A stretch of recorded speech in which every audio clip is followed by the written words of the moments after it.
Hey, fellow devotees, this is Monique again with Melanin Monarchy. We're still doing all things Depeche Mode. We're heading on over to a studio where a gentleman is going to teach us how to play Depeche Mode music.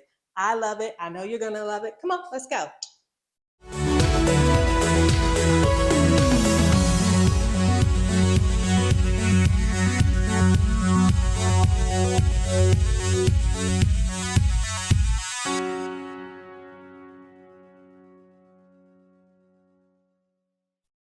Hey, fam, we're here. We're with Ray Luna today, and he's going to show us his studio and what he has set up here is completely amazing. It just blew my mind. All right, let's get into it. Ray, when did you become a Depeche Mode fan? Tell us about that story. The year was, let's see, 1981. I was about 10 years old, and my cousin, he was a DJ for like backyard parties and stuff in East LA.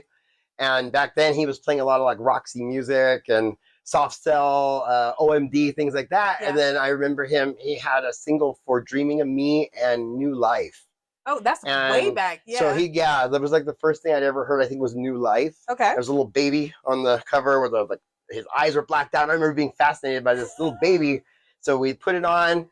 Then that's kind of where it started, and then my cousin was a local backyard DJ back in the 80s kind of thing. So yeah, he had all the vinyl and stuff. So I got to you were like hard. Did you immediately become hardcore Depeche Mode, or did you kind of grow into it gradually? No, I kind of jumped right in because I had started playing piano when I was 4, like just tinkering around with like sounding out melodies and things like that. Yeah. And so when I was 10, I think Just Can't Get Enough come out, the whole thing. So right away you start trying to tinker around with Just Can't Get Enough on the piano. And then by the time I'm 13, 14, somebody is out there. So you got to learn somebody, right? Right. You got to play that one. Yes. So if you're inclined, if you actually know how to play an instrument, which I don't. Oh, right. Yeah. So the only thing that I did learn was the harp. So maybe you could teach me how to play. Like there you go. I'm trying to think which one can we do on the harp? It probably would be a good one. I have to get a harp. Yeah, we'd have to get a good one. So what were your first concerts?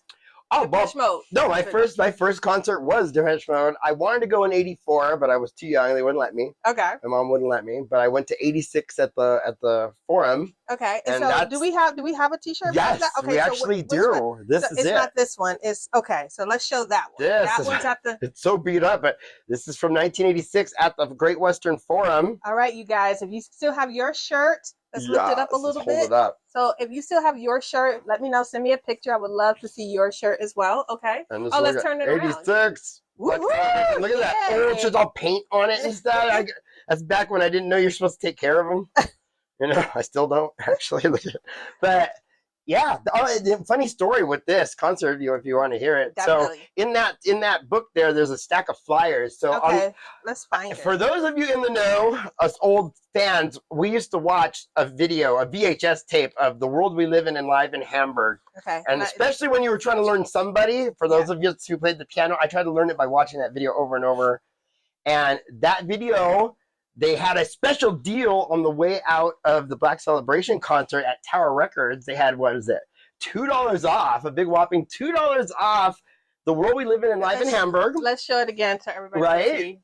As well as the Black Celebration, the new album Black Celebration just dropped, right? Did they drop back then? So, Ray, how much are these going for? Like, if for true devotees, how much would you sell these for? I say $100 a piece or $1,000 a piece. I am okay. If you want to get it, let's go. No, seriously, if anybody really does want to have one, there are so many of them. He has them, so I mean, you collect these. Go ahead. It's funny because so here's the story behind it though. So I went with 2 friends. And one of my friends was just a really rude guy. Okay. And as we were walking out, it was pouring rain, and some poor guy is standing out there in a poncho handing these out. And I'm assuming that as soon as he was done with the stack, he could go home. So he hands one to my one friend. He puts it in his pocket. My next friend takes it, crumples it up, and throws it at his feet. Okay, what a jerk. This guy was a jerk. The guy, and now I'm coming along. The guy looks at me, and he basically goes, man, F this. Yeah. And he hands me the stack. So I ended up with a stack of these $2 off. But I already owned the VHS, so I never actually got to use them. But yeah, see, that guy didn't know that he had gold. Yeah, those are collectible gold there. So these were handed out at the Forum on the way out of the Black Celebration show. So that's kind of a weird one. And somewhere in here is a Depeche Mode condom from '93. That's one of my pride and joy from K-Rock. K-Rock condom. K-Rock was handing out Depeche Mode condoms. You guys. In '93. In '93. Devotional. Was there a baby boom? I don't know. Yeah, I know what's going on. Oh my God, and it's still okay. I don't get much action apparently since the 90s. Don't use that. Just keep that right there. Don't go. Sorry, cut. Too much info. All right, so then let's talk about these shirts that you have real quick. I'm going to take this, and then let's talk about these shirts. So what do you have here? What's this one? Okay, so this is from '87. It's the same, the Music for the Masses tour. We're going to lift this up higher. Right? Okay. Music for the Masses tour. Okay, so this was '87. It says '87, '88 on the back of it. So I don't even think they had announced the 101, the additional show yet. So my sister and I went again to the Forum. We seem to go to the Forum a lot. Right. And we saw that show. It was the same show as the Rose Bowl, except it was at the Forum. But now here's where I go crazy and people always argue with me. But I thought I could have sworn I remember doing the arm wave at the Forum before the Rose Bowl. And I know it's going to start a controversy, but I remember doing it. I remember doing it at the Forum. I remember thinking, oh, this is neat, and looking around, but maybe I'm wrong. Okay, maybe. so what year was this? That was '87. Okay, so '87. If you guys were at any of these concerts, I know a lot of people think it was '88 that Dave started the whole wave thing. But Ray said, I remember doing it a year earlier. I remember doing it earlier in the tour. It still never let me down again. Same thing. Just I remember doing it at the Forum. I don't know why. So maybe guys, I'm wrong. If you were at this concert, they have a Detroit on here. Detroit, Cleveland. They got Tokyo. Yeah. I mean, man. Okay, let's go. Does anyone else remember doing the arm wave before the Rose Bowl? And if you don't, then okay, I stand corrected. But I was also at the Rose Bowl anyway, so I was there no matter what. I got lucky. So all right, so talk about the Rose Bowl. This is the Rose Bowl. Okay. Yeah, so we got there early. Lift it up higher. We got there early to see Wire. We saw Thomas Dolby. This is the original shirt, and I know it's the original shirt because it got some kind of stain on it. Yeah, it's got nacho cheese. I almost got hit with nachos in the food fight. For those of you who were really at the Rose Bowl, everybody knows the food fight that happened right before Depeche Mode took the stage. It was a massive food fight. We were doing the wave first, and a food fight broke out, and some guy, like my friend, kind of pulled me to the side, and this big old thing on nachos just hit the people in front of us, and it was just, it was there was a food fight. Then during Something to Do, if you listen closely when he sings the lyric, I can't stand another drink, the crowd just randomly cheers for no reason. Well, that's because lightning flashed. Oh, and then it started to rain. Right. It starts drizzling at the end of Something to Do, and then it literally rained just for Blasphemous Rumors, and then pretty much stopped right after Blasphemous Rumors. It was the weirdest thing. Yeah. Now, do you think it's weird that they have not performed Blasphemous Rumors since the Rose Bowl? I wonder why. I mean, I'm wondering if maybe he had a change of heart or something, because a lot of angel stuff after that, Songs of Faith and Devotion. Right. Maybe he's not so angry at God as he was when he was 14 or 15 when he wrote it. Right, but the reason why I love that song and I would like for them to sing it again is because it shows the transformation of life, right? How we feel when we're younger and we do pump our fists at God. I mean, you just laughing at me, going more over. I think he should play it, or they should play it. So Depeche Mode, I know people keep asking about Blasphemous Rumors, but we're going to continue to ask because we want you to play it. Okay. But not tonight, please. Oh, you don't like But Not Tonight? Oh, no, let's play it again. Let's play that one live, and let's play the fast version of it this time. We missed that one. Let's dance to some But Not Tonight again. That would be great. All right, so we're going to talk about your music. Now, you have a channel on YouTube. Mm-hmm. What's the name of your channel? Oh, it's Ray Luna's Piano Tutorials. Nice and easy. Okay. And so how long have you had this YouTube?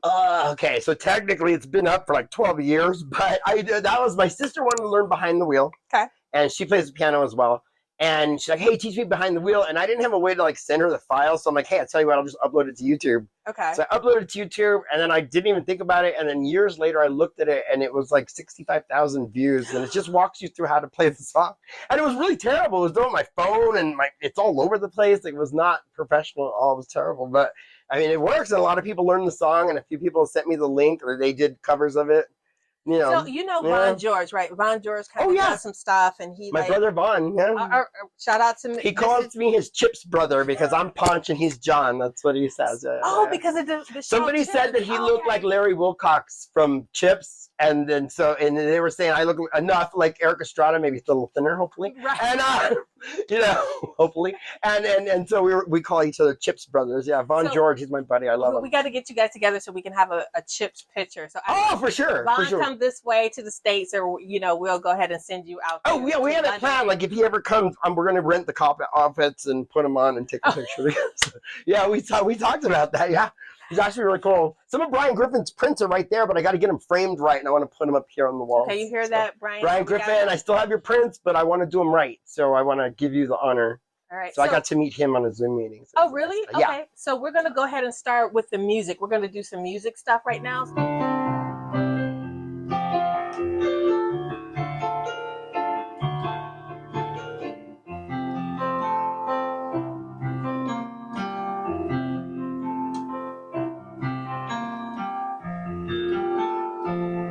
Right? All right. So when did you learn to? So way back when your sister, right? Oh, when I was little. Yeah. Okay. So because we have a special request.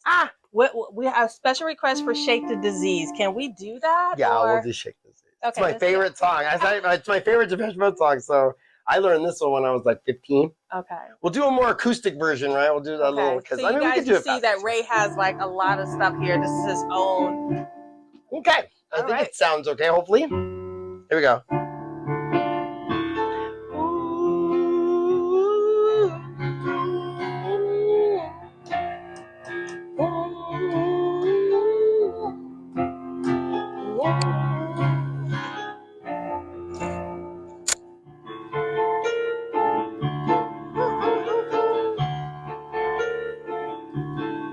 I'm not going down on my knees, begging you to adore me.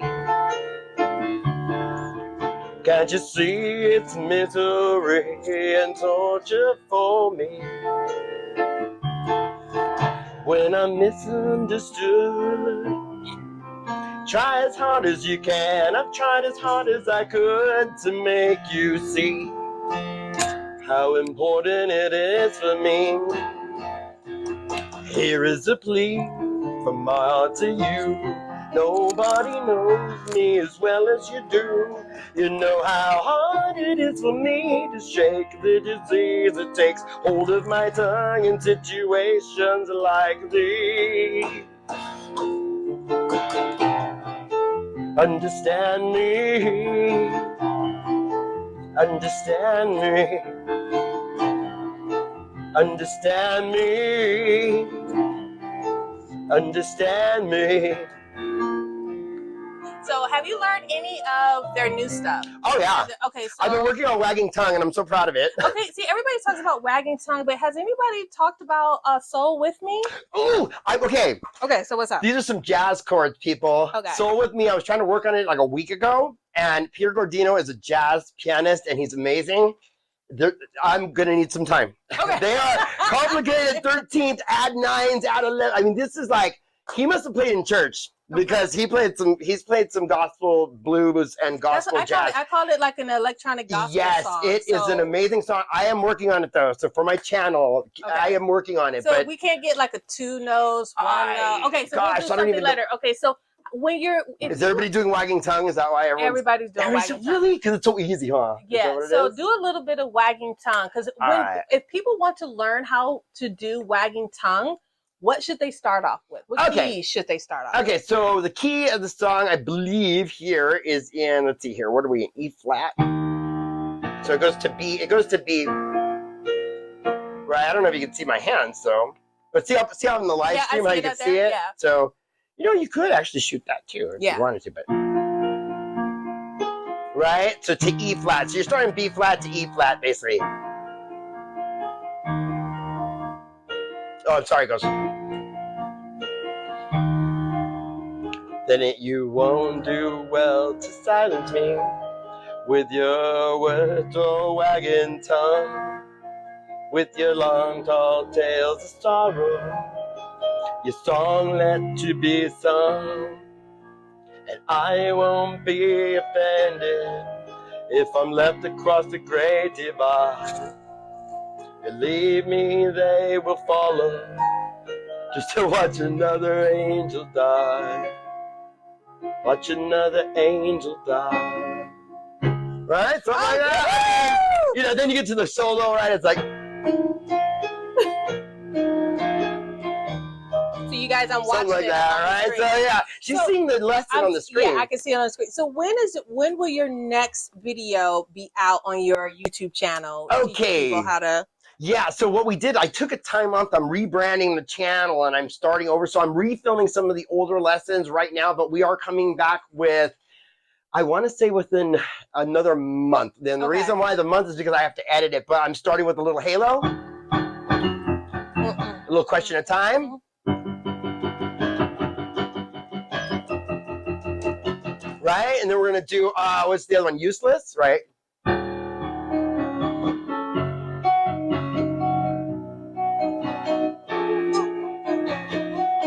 Right, so I got Useless coming. We did Pimp last year. I love Pimp.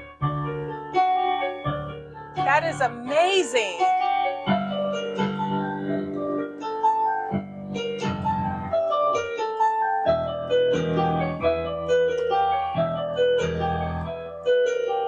Oh, and Policy of Truth, I forgot.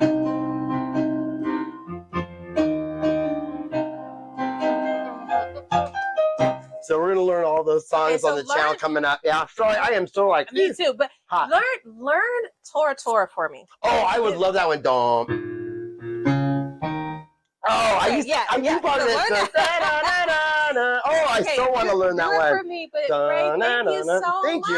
Thank you so much for having me. Thank you for having me. All right, you guys, we will have more fun with Ray. But look out for his YouTube channel. He's revamping it, but you see he's got everything set up.